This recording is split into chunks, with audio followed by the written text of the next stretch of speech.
Audio Jungle.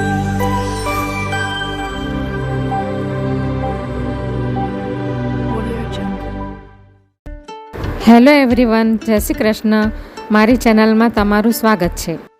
આજે હું ઓછા સમયમાં ઝટપટ બની જાય તેવું અને લાજવાબ સ્વાદિષ્ટ ચંપાકલી ગાંઠિયાનું શાકની રેસીપી શેર કરવાની છું. આ સબ્જી બનાવવામાં ખૂબ જ સરળ અને ટેસ્ટમાં બેસ્ટ છે અને આ રેસીપી તમે રાત્રે કોઈપણ ઝંઝટ વગર ડિનરમાં પણ બનાવી શકો છો. મારી આ સરળ રીતથી તમારું શાક એકદમ સુપર ટેસ્ટી બનશે. ચેનલ પર નવા હોવ તો જરૂરથી ચેનલ સબસ્ક્રાઈબ કરજો, જેથી મારા દરેક વિડીયોનું નોટિફિકેશન તમારા સુધી પહોંચશે.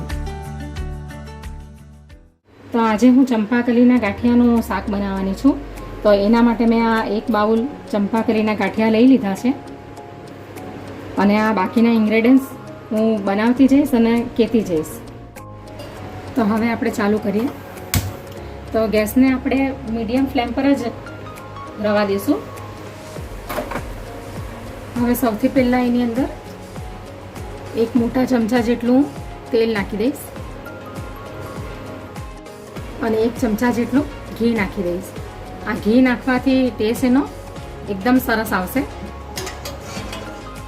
હવે તેલ અને ઘી ગરમ થઈ ગયું છે તો આપણે આ રાઈ અને જીરું નાખી દઈશું અંદર. અડધી ચમચી રાઈ છે અને અડધી ચમચી જીરું છે. તો હવે રાઈ જીરું ક્રેક થઈ ગયા છે તો હવે અડધી ચમચી અંદર હિંગ નાખી દઈશું. આ 4-5 કડી પત્તા છે એ પણ નાખી દઈશું અંદર. આ 3 થી 4 કડી લસણની લીધી છે, એને મેં ઝીણા ઝીણા કાપી લીધા છે, એ પણ નાખી દઈશું અંદર.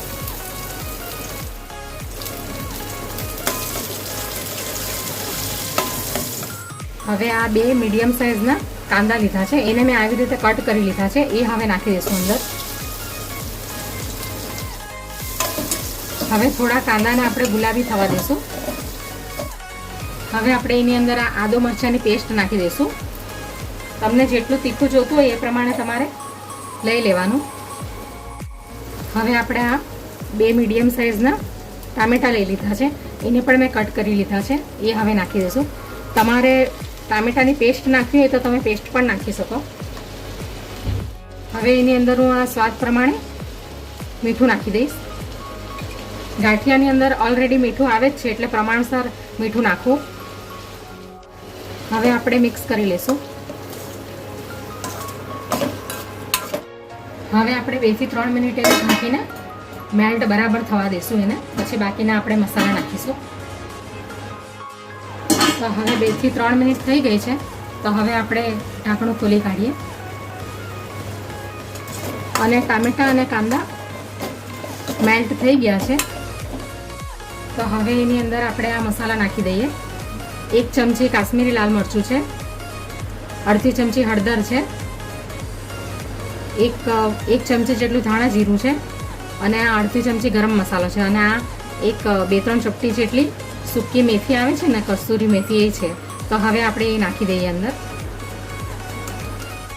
હવે મિક્સ કરી લઈએ.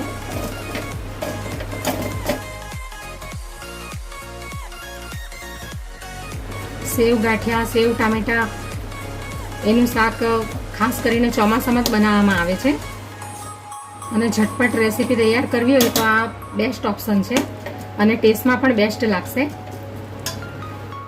હવે આ 2 ચમચી જેટલું દહીં છે,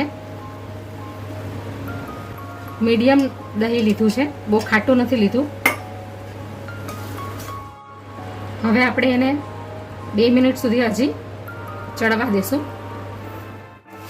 તો હવે તેલ પણ સેપરેટ થઈ ગયું છે તો હવે આપણે એની અંદર 2 કપ જેટલું પાણી અંદર ઉમેરીશું.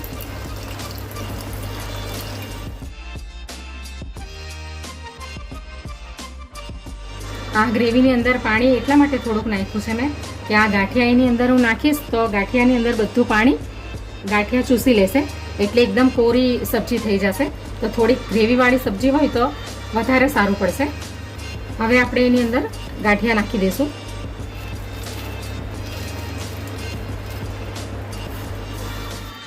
હલકા હાથે એને હલાવી લેવાના છે. તો હવે આપણે આ ચંપાકલી ગાંઠિયાની સબ્જી તૈયાર થઈ ગઈ છે તો હવે એની ઉપર આપણે આ કોથમીર નાખી દઈશું. આ ટેસ્ટમાં બહુ આ સબ્જી એકદમ ટેસ્ટી બને છે અને ઝટપટ બી તૈયાર થઈ જાય છે.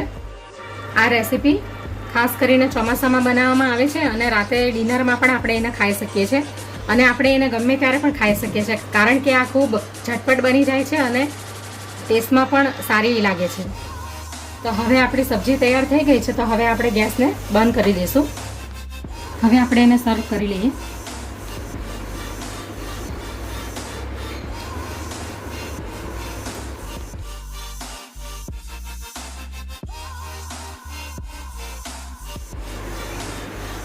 હવે આપણે ટામેટા વડે એને જરા ગાર્નિશ કરી લઈશું.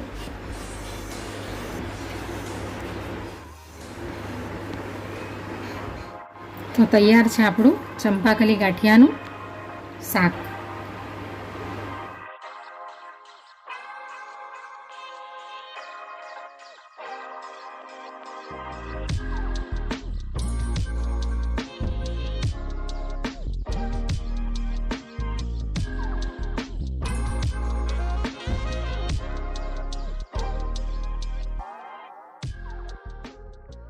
Audio Jungle.